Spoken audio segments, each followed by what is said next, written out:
Buenos días a todos y todas, mucho gusto. En el día de hoy vamos a presentarse en esta diapositiva, esta presentación junto a la doctora Lorena Mesa, basados en evidencia del mundo real, cómo fue el paso a paso de la estimación del umbral de costo-efectividad para nuestro país. Fue una publicación que desarrollamos en el año 2019, financiada con el Ministerio de Hacienda y Crédito Público y el Instituto de Evaluación Tecnológica en Salud.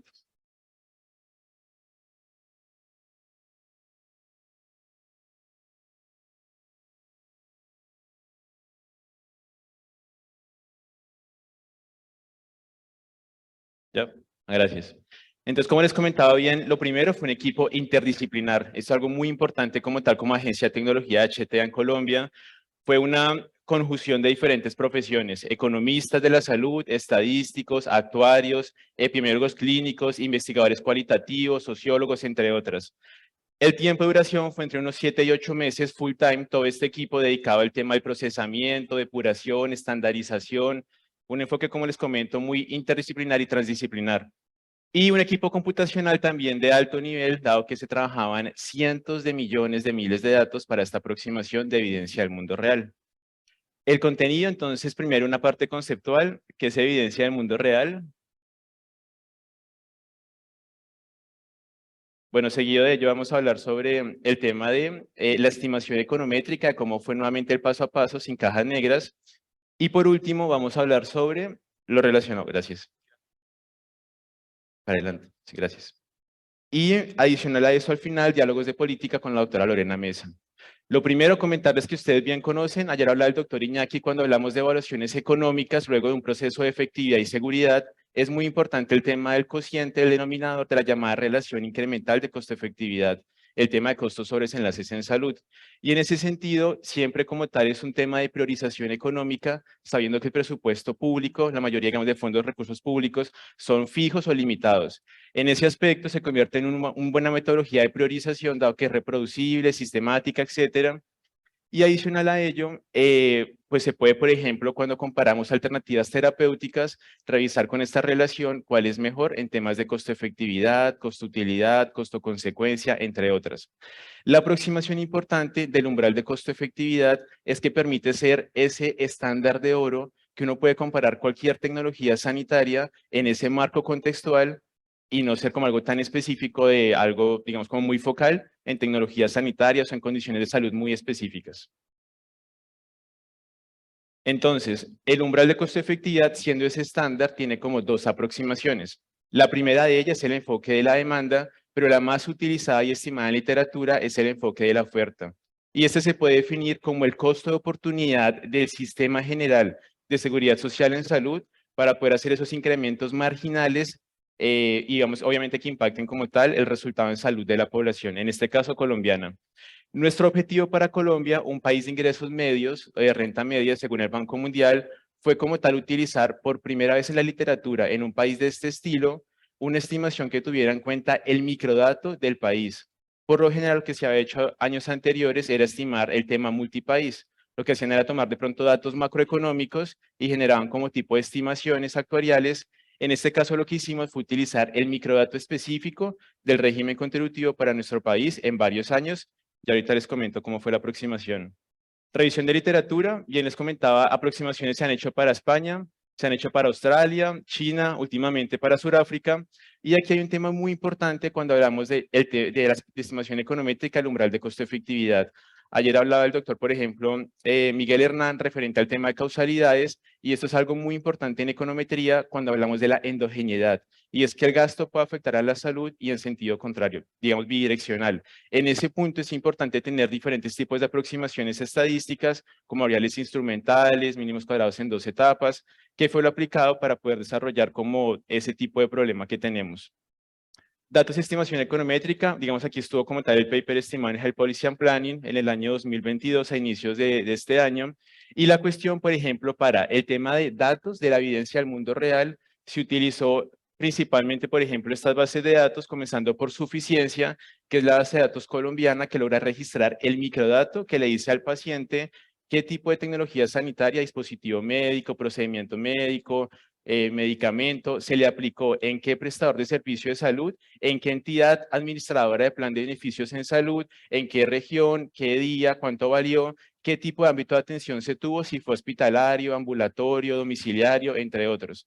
Todo ese tipo de segmentación, ya conocerán, terminan siendo millones y millones de registros porque tenemos el microdato. Y eso lo utilizamos del año 2013 al 2017. Y por el tema de mallas de calidad de la información, se tiene el régimen contributivo, que es la base con la cual se estima la unidad de pago por capitación. También se utilizó circulares de regulación de precios de medicamentos, esto enmarcado en el COMPE 155, que es como un documento de política pública que como tal regula los precios, algunos precios de medicamentos, estadísticas vitales, que hace referencia al tema de mortalidad, por qué tipo de condición de salud el médico, digamos como tal el prescriptor, como tal da esa aproximación, qué tipo de EPS y a qué edad muere, entre otras. Superintendencia Nacional de Salud, Instituto Nacional de Salud, etcétera. Este tema es muy importante aquí que ustedes ven a la parte derecha porque es el esquema de cómo se estimaron los quali y los desenlaces en salud. Entonces, lo que ustedes ven en la primera tanda de la gráfica hace referencia a los datos a nivel individual de mortalidad. Y esto se toma, por ejemplo, del cubo de estadísticas vitales que tiene el Departamento Administrativo Nacional de Estadística, por diferentes dimensiones, como lo es, por ejemplo, entidad promotora de salud o EAPB, por ejemplo, región, sexo, entre otras. Y asimismo, el que ustedes ven a la derecha hace referencia a la expectativa de vida, que también cambia obviamente por sexo, da un tipo de edad del paciente, y esas dos nos sirven para poder calcular el año de vida perdido de esa persona. Al lado derecho lo que ustedes ven es la ponderación de calidad que se utiliza, lamentablemente para Colombia, y es una deuda que ya ahorita la doctora Mesa les comentará, la estimación de cuáles para el país pues aún no se tiene. Pero en ese aspecto tomamos como la mejor proxy la información relacionada por Claxton, que fue la persona con sus colaboradores quien desarrolló la metodología de umbral de costo-efectividad, y es una ponderación que está a nivel de año y sexo, muy bien desagregada. Aplicamos esta ponderación de calidad de vida a los años de vida perdidos para obtener dos tipos de desenlaces en salud, años de vida perdidos y años de vida perdidos ajustados por calidad. Esta es una gráfica con un logaritmo de Epanechnikov, donde se demuestra que por lo general y como se espera, la mayoría de gastos de la población se concentran aproximando una distribución normal, una campana de Gauss, en los diferentes años que ustedes ven, 2013 a 2017. Esta estrategia empírica fue fundamental y fue lo que más se le trabajó para que fuera una metodología robusta y representativa del umbral de costo-efectividad. Lo que ustedes ven a la izquierda es el seno hiperbólico inverso de la variable endógena que se puede determinar como, por ejemplo, un desenlace en salud, un año de vida perdido o un quali. ¿Qué significa eso y por qué un seno hiperbólico? Cuando ustedes hablan, por ejemplo, del logaritmo natural, el dominio no está definido en cero, pero esta función permite que su dominio sea idéntico al logaritmo neperiano, al logaritmo natural, pero en cero sí está bien definida. Eso permite muchas bondades estadísticas más adelante. Lo que ven a la derecha, por ejemplo, este beta que va a ser fundamental, es la elasticidad que tiene el resultado en salud respecto al gasto en salud. SE es de gasto y está dividido por, digamos, por así decirlo, por tres como subregiones. La primera hace referencia a zona geográfica, aseguradora como una dupla, el segundo grupo de condiciones de salud basados en CIE 10, capítulo CIE 10 de la OMS, y por último, el año. Lo que ustedes ven a la derecha, después de esa ecuación, hace referencia a controles de efectos fijos, a controles de efectos dupla o tripartida, y lo tercero también error idiosincrático, y este que está después del beta, como tal ese gamma, hace referencia a las variables exógenas, que son importantes también para sacar como todo esa parte de variables confusoras, por así decirlo. Y aquí lo que utilizamos fue como tal porcentaje de población menor de 5 años, porcentaje de población mayor de 60 años y porcentaje de mujeres. Esta ecuación se llegó después de hacer N ensayos y error para que fuera la mejor aproximación matemática. Cuando tenemos ese beta 2, que es el tema de la elasticidad del desenlace en salud con el gasto en salud, determinamos que es posible traducirla mediante temas algebraicos, que en el paper que les mostraba está como tal la desagregación paso a paso, sin cajas negras, todo muy transparente metodológicamente, de cómo se llega al umbral de costo-efectividad. ¿Qué termina siendo después del desarrollo algebraico? Es un cociente entre el promedio, E es gasto en salud, el promedio del gasto en salud condicionado a entidad, región, condición de salud y año, el promedio de ese valor, sobre la elasticidad multiplicado por el desenlace en salud. Eso como tal es lo que termina siendo el umbral de costo-efectividad. Esta tabla que ustedes ven acá hace referencia a las dos estimaciones, tanto para años de vida perdidos, un desenlace en salud, como para la ponderación de calidad que los convierte en quali. En general, esto está por paridad de poder adquisitivo, año 2019, y hace referencia en términos sencillos que aproximadamente para este estudio, cuando hablamos de YLL, de años de vida perdidos, la aproximación es 74.5% de un GDP, de un PIB per cápita. Y para el tema de qualis termina siendo el 86%. Si ustedes denotan de la segunda tabla, la última columna, es algo muy similar, muy similar, está en el intervalo de lo que ya habían estimado otros países con cálculos multipaís, ¿sí? Pero este nuevamente tiene la potencialidad que es evidencia del mundo real. Colombia, más de 8, 10, 15 millones como tal de pacientes seguidos durante 3, 4 años, 5 años.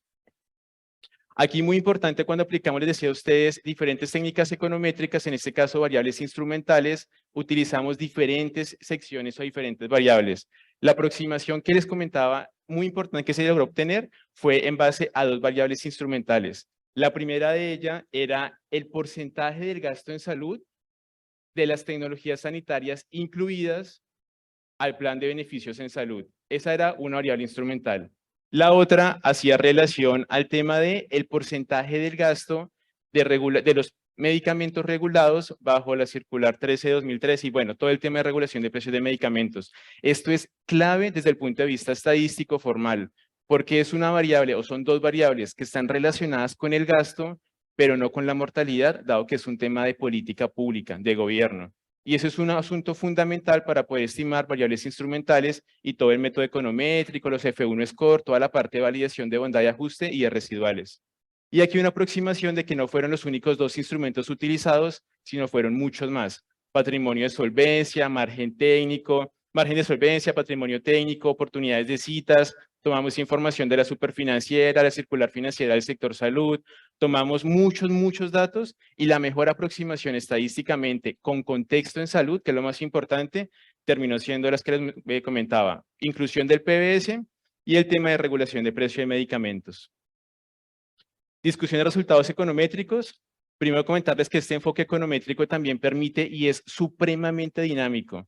Con que se tenga la oportunidad de financiación, el IES con toda tranquilidad podría estimarlo en un tiempo prudente, pero ya con esta estructura econométrica mucho más sencillo, dado que el trabajo metodológico fundamental ya fue desarrollado en gran parte. Lo segundo, las estimaciones se acercan, como les mostraba a ustedes, en general a lo que pasa en cada país a nivel mundial, pero más allá de eso, a lo que se ha estimado en Colombia en gasto multipaís. Lo tercero, la importancia del umbral de costo-efectividad, aún con sus limitaciones, es un criterio importante y hay que recordar que en limitaciones se asume que es un presupuesto fijo. En ese sentido, por eso es importante cuando hablamos del umbral, sea quali o YLL, hablar como tal de porcentaje del GDP y de pronto no de 4.000, 5.000 dólares. Y obviamente también saber que es un supuesto de presupuesto fijo para poder hacer todo este análisis de economía de la salud. Por último, que la población como tal fuera afiliada al régimen contributivo, no obstante creemos por el tema de la UPC, que es menor en el subsidiado que el contributivo, que el umbral del régimen contributivo podría ser igual o por encima al régimen subsidiado. Y por último, la ponderación de calidad, que aunque fue una buena aproximación, en un futuro esperamos ojalá se logre estimar los quali para Colombia. Tuvimos la oportunidad también en esta investigación de contar con el apoyo metodológico del doctor Carl Claxton de la Universidad de York, del doctor Michael Drummond, de la doctora Jessica Ochalek, James Lomas, digamos de toda la pesada que creó en el año 2015 la metodología. Y bueno, ya le paso a la doctora Mesa. Gracias. Bueno.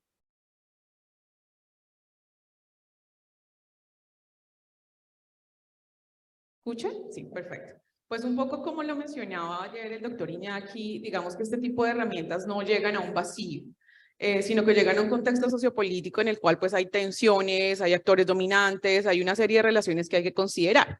Y en esta lógica de la complementariedad metodológica y el enfoque mixto para poder aproximarnos de una mejor forma a las realidades, pues hicimos un diálogo de política como manera de considerar qué pasa con los actores, qué piensan los actores frente a implementar un umbral de costo-efectividad con todo el rigor de estimación que se realizó, pero qué pasa en la realidad política tangible para poder asumirlo como política nacional. Entonces hicimos este diálogo de política con un poco el objetivo de eso, aproximarnos a lo que piensan los actores y darle ese contexto a una estimación. Recordemos, estas decisiones no pasan en un vacío, sino pues, repito, en un contexto que es social, político y económico que es fundamental. Entonces, hicimos una metodología con 4 momentos, un mapeo de actores, hicimos un proceso de traducción del conocimiento intentando mandar un mensaje general con todos estos elementos de consideración de la estimación que no es sencillo. Hicimos dos técnicas cualitativas. Por un lado, un grupo focal con expertos académicos que nos ayudaran a entender, bueno, qué pasa técnicamente, políticamente, si se asume el umbral de costo-efectividad como política pública, y por otro lado, con ese diálogo ampliado entre los diferentes actores del sistema de salud. Entonces, estas 2 técnicas nos ayudaron a entender mucho mejor esto. En general, hicimos un proceso cualitativo, digamos, que es muy genérico, que es el análisis de codificación. Entonces, bueno, en conjunto tuvimos 33 participantes y como ustedes se dan cuenta, de diferentes tipos de actores, tomadores de decisiones, gremios, sociedades científicas, organismos multilaterales, los organismos de vigilancia y control e inspección en el marco del sistema de salud, que también tienen un rol importante, y digamos un grupo de representantes de pacientes y de sociedad civil, pues que también es fundamental para, digamos, escucharlos. ¿Cuál fue un poco los resultados que queremos compartirles? Para el grupo de expertos, digamos que esta idea de implementar un umbral de costo-efectividad tenía que pasar por la conciencia de que esto está en el marco del sistema de salud, y el sistema de salud no es otra cosa que un proceso político y que es relacional, ¿sí? Digamos que hay una serie de dimensiones, una serie de actores que están relacionándose continuamente, y entonces había que tenerlo en cuenta. Entonces, los expertos nos decían, la percepción de los expertos era de alguna manera considerar que, por un lado, implementarlo debía ser una decisión política, con todos los aspectos políticos que esto implica, es decir, pasar por un consenso, pasar por algunos elementos consultivos, pasar por la idea esta de considerarlo en el marco de lo que estaba pasando en el sistema de salud actualmente. Y ellos decían, ojo, porque si bien es cierto, el umbral de costo-efectividad es, digamos, una estimación robusta, es una parte solamente, ¿sí? De la manera como se toman las decisiones en el marco del sistema de salud. Y entonces decían los expertos, al fin y al cabo, lo técnico tiene un lugar en el conjunto de elementos y criterios para el proceso de toma de decisiones.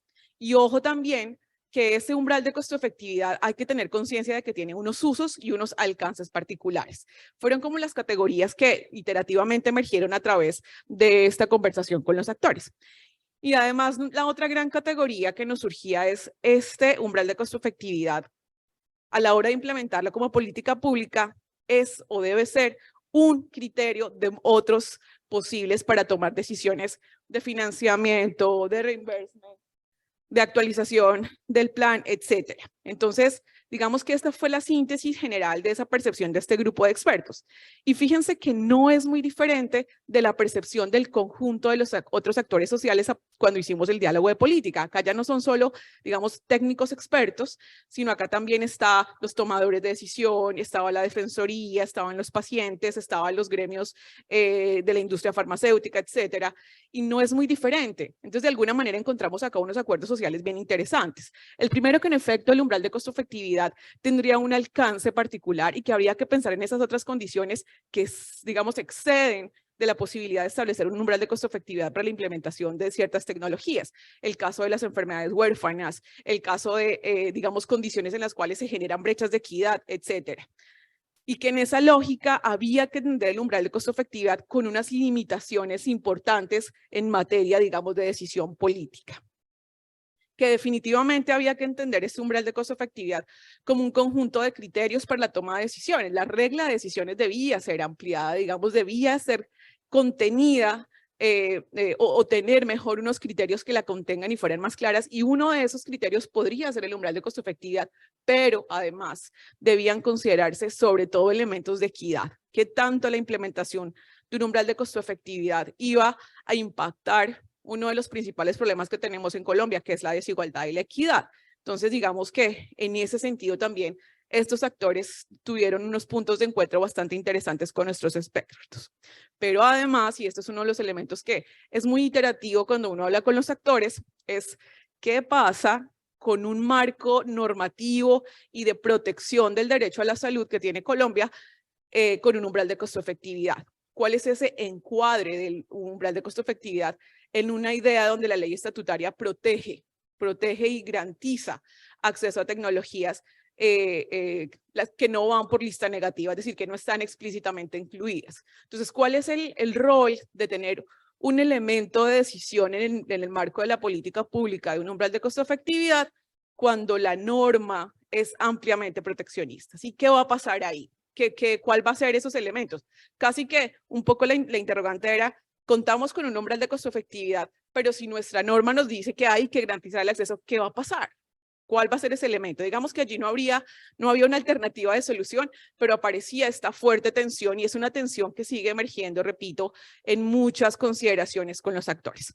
Entonces, pues, digamos un poco ya de manera de conclusiones de estos diálogos de política, de estas aproximaciones cualitativas que tuvimos en el marco de pensarse la implementación como política, encontramos que definitivamente pues, el umbral de costo-efectividad a la luz de la percepción de los actores debe ser uno de otros criterios que se consideren como regla de decisión para la política pública en salud.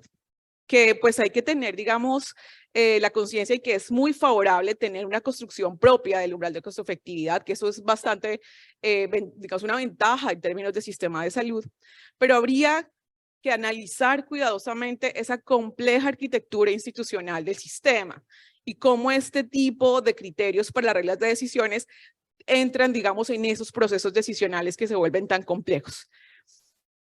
Por otro lado, pues que les parece importante que no sea un umbral estático, sino que tenga procesos de actualización, y eso también ya lo mencionábamos, ya lo mencionaba Oscar, digamos, es una de las posibilidades metodológicas al tener, digamos, ese centro, ese eje estructural metodológico ya más resuelto, se facilita y se posibilita esta actualización. La importancia de si se implementa como política pública poder hacer un monitoreo y un impacto y digamos estimar ese impacto que pasa cuando se establece este tipo de reglas de decisión. Y en otro, digamos un poco ya más a manera de recomendación, la necesidad de evaluar estas fuentes de datos porque siempre se nos queda, digamos, una parte importante de los actores del sistema, de los beneficiarios del sistema, sin tener esa representatividad en términos de datos para poder hacer estas estimaciones. Y bueno, eso era un poco lo que queríamos contarles. Muchísimas gracias por su atención.